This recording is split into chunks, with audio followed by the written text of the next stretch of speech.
Mayor పీఠాన్ని కైవసం చేసుకోవడానికి ప్రజాస్వామ్యాన్ని టీడీపీ ఖూనీ చేసిందని మాజీ మంత్రి అంబటి రాంబాబు గుంటూరులో ఆరోపించారు.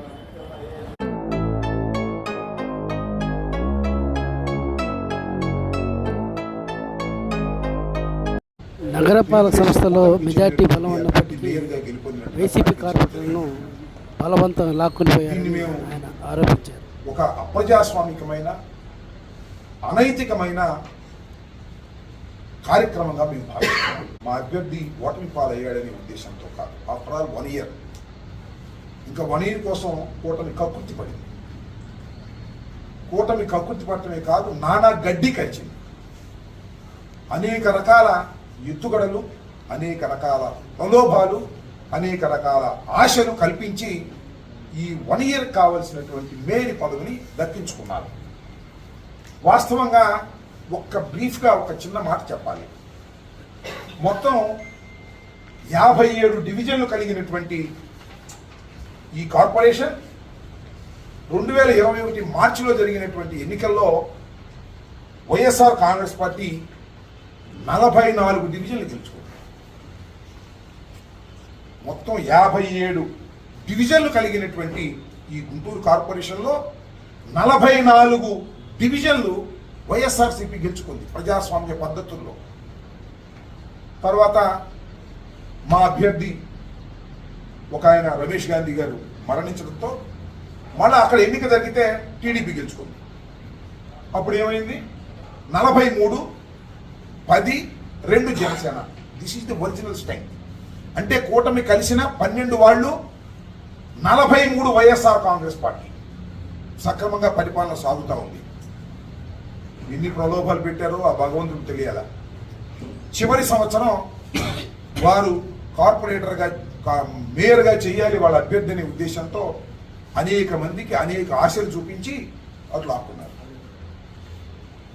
మా స్టాండింగ్ కమిటీ ఎన్నికల్లో కూడా అదే కార్యక్రమం చేశారు.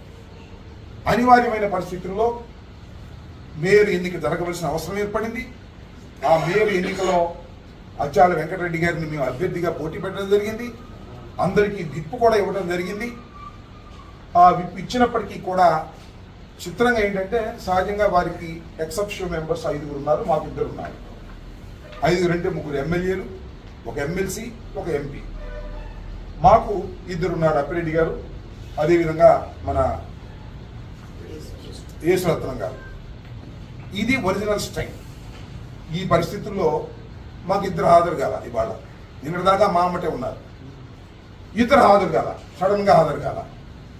దీనిలో కూడా కూటమి ఆశపడేటువంటి కుట్ర, ప్రలోభాలు పెట్టే కుట్ర ఉందనేది మా అభిప్రాయం. దానిలో ఏమీ సందేహం లేదు. ఎంతమందిని మా దగ్గర నుంచి తీసుకుపోయారు అంటే 17 మంది. వాళ్ళకున్న 17 మంది. నేను ఇక్కడ మనవి చేస్తున్నా, విగ్గులైనటువంటి గుంటూరు ప్రజానీకం ఆలోచించవలసిందిగా కోరుతున్నా. 17 మంది ఫ్యాను గుర్తు మీద గెలిచిన వాళ్ళు, 15 మంది వైఎస్ఆర్సీపీ ఆర్థిక సహాయంతో గెలిచిన వాళ్ళు, 17 మంది జగన్మోహన్ రెడ్డి గారు ఆశీస్సుతో గెలిచిన వాళ్ళు అటు వెళ్ళిపోయారు. దేనికి గుర్తుపడి వెళ్ళారు నాకు అర్థం కాదా. ఇక వాళ్ళకి రాజకీయ జీవితం ఉంటుందా? మిమ్మల్ని నమ్ముతారా అని అడుగుతున్నా.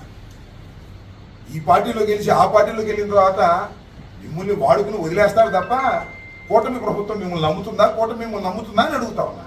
వెళ్ళారు. ఇప్పుడు ఎవరన్నారో నాకు అర్థం కాదు. ఆశ పడ్డ వాళ్ళు అనాలా, ఆశ పెట్టిన వాళ్ళు అనాలా? ఇది ప్రజాస్వామ్యం అపహాస్యం అవటమే, ఇంకోటి కాదే కాదు. సరే, ఇది గుంటూరులో జరిగింది, విశాఖపట్నంలో జరిగింది, అనేక చోట్ల జరుగుతూ ఉంది. ఈ విచిత్రమైనటువంటి పరిస్థితికి చంద్రబాబు గారు ఎందుకు దిగజారిపోతున్నారు? ఒక సంవత్సరం మేము చేస్తే తర్వాత ఎన్నికలు పెట్టరా, దమ్ముంటే గెలుచుకో. ఈ సంవత్సరానికే కక్కుర్తి పడి నానా గడ్డి కరిచి ఈ సంవత్సరంలో నువ్వేం చేయగలుగుతావు అని అడుగుతా ఉన్నాను. ఇది చాలా దుర్మార్గమైనటువంటి రాజకీయం నడుపుతా ఉన్నారు. ఇది మేము ఓటమిగా భావించడం లేదు. ఒక అనైతికమైన ఓటమి మాది, అనైతిక గెలుపు వాడది, మాది న్యాయమైన ఓటమి అని మేము పరిపూర్ణంగా విశ్వసిస్తున్నటువంటి సందర్భం అని మనం చేస్తాం. ఇవాళ ఇంకెంత ఉంది? సంవత్సరం కూడా లేదేమో, 10 నెలలు. 9 నెలల కోసం ఇంత కక్కుర్తి పడదా? మళ్ళీ గెలవరాదు, మళ్ళీ పోటీ పెట్టరాదు. ఎంతమంది ఎమ్మెల్యేలు 3, ఎమ్మెల్సీ ఒక ఆయన, ఎంపీ ఒక ఆయన, ఇంటింటికి ఎన్ని కళ్ళవాళ్ళు కప్పారు. ఇంత నైతికంగా దిగజారిపోవలసిన అవసరం ఉందా అని అడుగుతా ఉన్నా. మేము మనవి చెప్పబడ్డామా? వాళ్ళు పోటీ చేసిన చోట మేము లాక్కోవడానికి కావాలి కక్కుర్తి పడ్డామా? స్థానిక సంస్థలు జరుగుతూ ఉంటాయి. అధికారంలో ఉన్న వాళ్ళే చలాయిస్తారు. మా ఏదైనా కూడా మీ కమిషన్ అడ్డం పెట్టుకుని చేశారు ఎప్పుడు దాకా?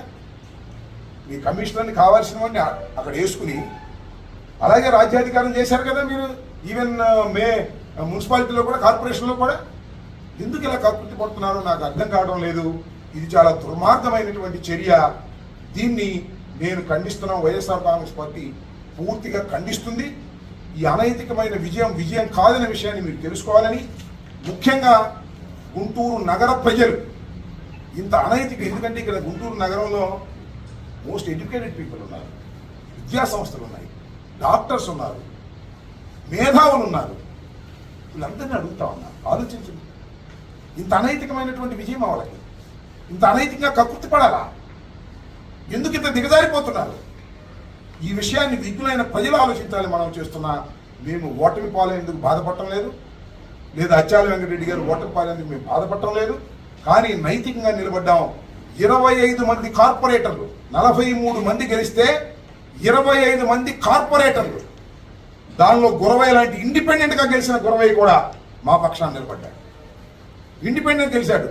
మా వైఎస్ఆర్ కాంగ్రెస్ పార్టీ టికెట్ ఇవ్వకపోతే వెళ్ళి ఇండిపెండెంట్గా పోటీ చేసి స్వశక్తితో గెలిచి ఇవాళ క్లిష్ట పరిస్థితుల్లో కూడా వైఎస్ఆర్ కాంగ్రెస్ పార్టీకి అండగా ఉన్నటువంటి గురవయ్యకి ఉన్న బుద్ధి మీకు లేదే? ఏమిటి కర్మ అని అడుగుతా ఉన్నా. శాశ్వతం కాదు. రాజకీయాల్లో నైతిక విలువలతో ముందుకు వెళ్ళిన వాళ్ళు శాశ్వతంగా ఉంటారు. మా పార్టీ తరఫున మా ఫ్యాను గుర్తు మీద జగన్మోహన్ రెడ్డి గారి ఆశీస్సులతో, జగన్మోహన్ రెడ్డి గారి ఆర్థిక సహాయంతో గెలుపొందినటువంటి వీరు ఈ పార్టీ వదిలి ఆ పార్టీకి వెళ్ళారంటే రాజకీయంగా వారు భూస్థాపితం అయిపోయినట్టే.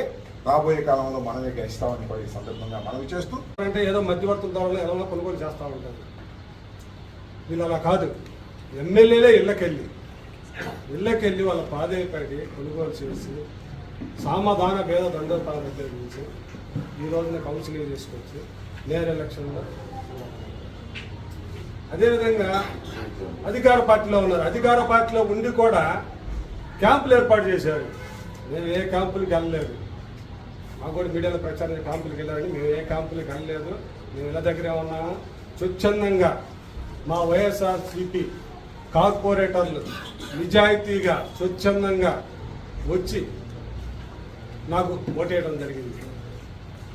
మాలో ఇంకా ఇద్దరు రాకపోవడం జరిగింది. అది అనివార్య కారణాల వల్ల ఏం జరిగిందనేది వాళ్ళ విజ్ఞతకి వదిలేస్తూ ఉన్నాం. అదేవిధంగా ప్రజాస్వామ్యంలో ఇలాంటి నైతిక విలువలు లేకుండా గెలవటం అనేది మంచిది కాదని మా అభిప్రాయం.